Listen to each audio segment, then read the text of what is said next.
Assalamualaikum warahmatullahi wabarakatuh. Kisah ini bermula ketika saya menikah pada September 2017. Momentum awal ketika saya dihadapkan dengan sebuah pertanyaan aneh yang diajukan oleh istri saya. "Apa rencana hidup kita ke depan?" kata istri. "Ya, jalani saja," kata saya sambil tersenyum. "Jalani bagaimana?" agak kesal istri menanggapi jawaban saya. "Ya, jalani saja seperti yang diajarkan oleh Rasulullah SAW." Jawabannya membuat istri heran dan bertanya-tanya, apakah ada yang salah dengan pertanyaannya? Sebuah momentum ketika seorang istri meminta pertanggungjawaban seorang suami sebagai pilot barunya. Beberapa bulan kemudian, sebagai resolusi pergantian tahun, pada akhir tahun 2017 kami melakukan pembicaraan ringan yang penuh dengan makna. Keluarga adalah tempat belajar sepanjang hayat. Jika sekolah yang hanya ditempuh selama 3 tahun saja membutuhkan kurikulum, mengapa tidak ada kurikulum untuk keluarga? Kami akhirnya sepakat untuk menuliskan apa yang akan menjadi visi dan misi keluarga kecil ini. Kami mendesain dan menuliskan rencana hidup hingga usia 60 tahun, membuat target dan merencanakan kurikulum keluarga untuk 1 tahun ke depan pada sebuah buku diary yang kami cetak sendiri. Menjelang usia pernikahan 1 tahun, tepatnya Agustus 2018, lahirlah seorang pangeran hasil dari pernikahan kami. Berbagai referensi buku tentang keluarga dan pendidikan anak mulai dibeli dan dibaca. Berbagai kajian online tentang keluarga dan pendidikan anak mulai dipelajari secara serius. Tahun berganti dan sampai pada 2019, kami belum mendapatkan konsep kurikulum keluarga yang utuh, sesuai harapan kami dan sesuai dengan kehendak Allah Subhanahu wa Ta'ala. Sejak 2018 sampai triwulan ketiga 2019, kami menjalani proses kehidupan tanpa ada kurikulum yang utuh. Sebagian besar hanya mengalir begitu saja. Pada triwulan ketiga 2019, kami mulai menemukan secercah harapan. Saya dikenalkan oleh istri tentang konsep pendidikan berbasis fitrah yang diprakarsai oleh Ustadz Hari Santosa.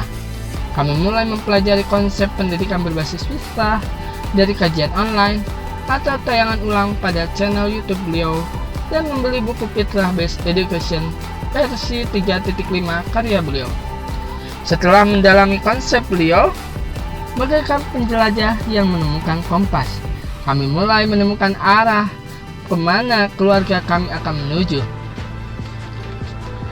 Desember 2020, sebagai wali kelas, saya melakukan pengamatan pada 60 siswa-siswi yang saya asuh selama kurang lebih 4 tahun, 2017 sampai 2020.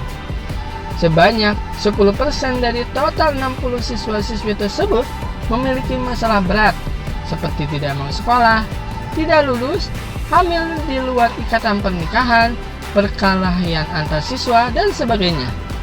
Sebagian besar anak-anak yang bermasalah ini ternyata memiliki orang tua yang bermasalah, keluarga yang berantakan, korban perceraian, korban kekerasan dalam rumah tangga, hubungan keluarga yang tidak harmonis, dan kehilangan peran ayah dalam pendidikan anak.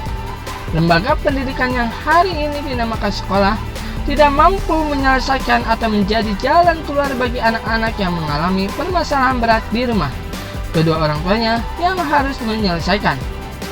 Dari sinilah lahir pemahaman bahwa pendidikan anak menjadi tanggung jawab sepenuhnya orang tua, termasuk ayah.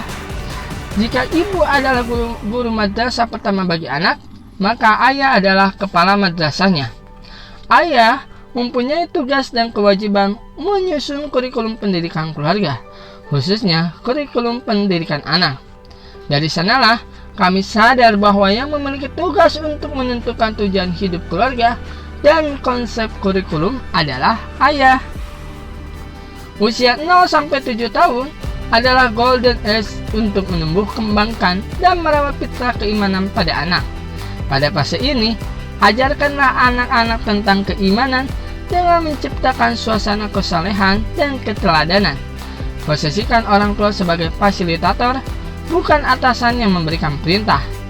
Menjadi fasilitator berarti memberikan fasilitas atau mengarahkan anak untuk belajar sesuatu hal dengan cara yang baik dan menyenangkan. Menyempatkan waktu lebih banyak lagi untuk mendampingi anak melakukan proses pendidikan berbasis fitrah. Tantangan dalam mengaplikasikan fitrah-based education dan fitrah-based life dalam keluarga kami mulai terasa. Satu sisi, ada tuntutan pekerjaan kantor yang harus diselesaikan dan membutuhkan waktu yang banyak. Di sisi lain, harus mendampingi anak agar fitrahnya tetap terawat dan berkembang dengan sempurna. Kami harus mengatur waktu di antara keduanya. Kalau bukan kedua orang tuanya yang hadir, siapa lagi? Tantangan selanjutnya adalah mengembalikan peran ayah sebagai pembuat rencana pendidikan, bukan pengikut rencana pendidikan istri. Ayah adalah konseptor yang membuat konsep kurikulum pendidikan, dan istri adalah eksekutor yang membantu dan berperan aktif melaksanakan konsep kurikulum yang sudah disepakati. Pengalaman saya sebagai ayah ketika mengaplikasikan fitrah-based education dan fitrah-based life diawali dengan mengetik dan mencatat visi dan misi keluarga. Kemudian menempelkannya di tempat yang mudah dilihat agar kami tidak lupa arah pendidikan keluarga kami. Menjadi keluarga yang dirindu surga dan bertemu Allah Subhanahu wa Ta'ala. Melalui misi ini, kami berniat membentuk setiap anggota keluarga untuk memiliki kepribadian yang dirindu surga. Ketika nanti anak-anak kami memilih berperan di bidang pendidikan, kesehatan, politik, ekonomi, sosial, dan sebagainya, sesuai dengan minat, bakat, dan keputusannya kelak, kami harap mereka tetap memiliki kepribadian yang dirindu surga. Ada peran teknik yang bisa dipilih oleh sang anak, dan ada nilai karakter yang tidak bisa ditawar anak. Ayah harus memahamkan, mengarahkan, dan menjaga nilai karakter ini melekat pada anak. Nilai karakter yang sesuai dengan fitrah penciptaannya, sesuai dengan Al-Quran, Al-Hadis, dan pendapat para ulama. Kami menyusun indikator tumbuh kembang anak untuk memantau agar anak tumbuh dan berkembang sesuai usianya. Kami merencanakan dan menuliskan fitrah mana saja yang harus tumbuh pada usianya. Membuat daftar checklist agar mudah mengevaluasi aspek mana yang sudah berkembang dengan baik dan aspek mana yang membutuhkan stimulasi. Kami menyusun pula daftar buku dan prasarana lain yang harus disediakan agar setiap aspek fitrah anak tumbuh dan berkembang sesuai usianya. Kami membuat jurnal kegiatan harian anak. Jurnal ini berisi catatan keseharian anak yang kami gunakan untuk menilai sudah sejauh mana setiap aspek fitrahnya berkembang. Momen demi momen setiap perkembangan anak kami rekam dalam bentuk tulisan, gambar, dan video. Rekam jejak ini membuat kami lebih memahami dan mengerti tentang setiap alur kejadian yang dialami oleh anak-anak. Kami memahami bahwa sesungguhnya anak-anak sedang menumbuhkan fitrahnya, mulai dari fitrah keimanan, fitrah bakat dan kepemimpinan, fitrah belajar dan nalar, fitrah seksualitas dan cinta, fitrah individualitas dan sosialitas, fitrah estetika dan bahasa, hingga fitrah fisik dan indera. Kami belajar untuk lebih mempercayainya bahwa apapun yang dia lakukan sangat bermakna untuk tumbuh kembangnya. Hal ini mengurangi rasa jengkel kami, khususnya ketika anak membuat seisi rumah berantakan. Alih-alih melarangnya, kami lebih memilih untuk memperhatikan dan menilai apa yang sedang dan akan dilakukannya. Jurnal kegiatan ini membantu kami mengevaluasi apakah metode pendidikan yang kami terapkan sudah mampu menumbuh kembangkan fitrahnya atau tidak. Mengaplikasikan fitrah-based education dan fitrah-based life membuat kami lebih bahagia menjalani proses pendidikan anak. Arah pendidikan anak menjadi lebih jelas, setiap aspek perkembangan kehidupan anak lebih mudah diamati dan dievaluasi. Ketika saya lebih banyak meluangkan waktu untuk mendampingi anak daripada sebelumnya, anak semakin akrab dengan saya. Anak menjadi lebih bahagia saat ditemani ayah makan dan bermain dibandingkan ditemani orang lain. Anak lebih sering memeluk dan mencium saya dibandingkan sebelumnya. Ketika saya sebagai ayah terlihat berubah dalam pola asuh kepada anak, istri pun merasakan kebahagiaan. Saya lebih tenang dan santai dalam mengasuh anak, mulai mendengarkan anak, mulai mencoba lebih memahami keinginan anak, mulai serius menjalani peran sebagai ayah, serta mulai memahami keinginan istri, ibu dari anak-anak kami terhadap pengasuhan anak. Ketika pola asuh ayah berubah ke arah yang lebih baik, penghormatan istri kepada ayah berubah ke arah yang lebih baik. Istri lebih mendukung dan membantu ayah dalam merencanakan, melaksanakan, dan mengevaluasi kurikulum pendidikan keluarga, khususnya pendidikan anak berbasis fitrah ini. Titik balik setelah menghadapi berbagai tantangan yang ada, kami lebih optimis dan bahagia dalam menjalani setiap proses pendidikan anak-anak kami sesuai dengan fitrahnya. Optimis akan tumbuhnya generasi yang lebih baik dari kami, optimis menatap dan menata masa depan anak-anak untuk menjadi pribadi yang lebih baik daripada kami. Optimis bahwa kami berasal dari surga dan akan sampai kembali ke surga sesuai maksud penciptaan manusia oleh Allah Subhanahu wa Ta'ala. Optimis untuk menjadi sosok ayah yang cerdas.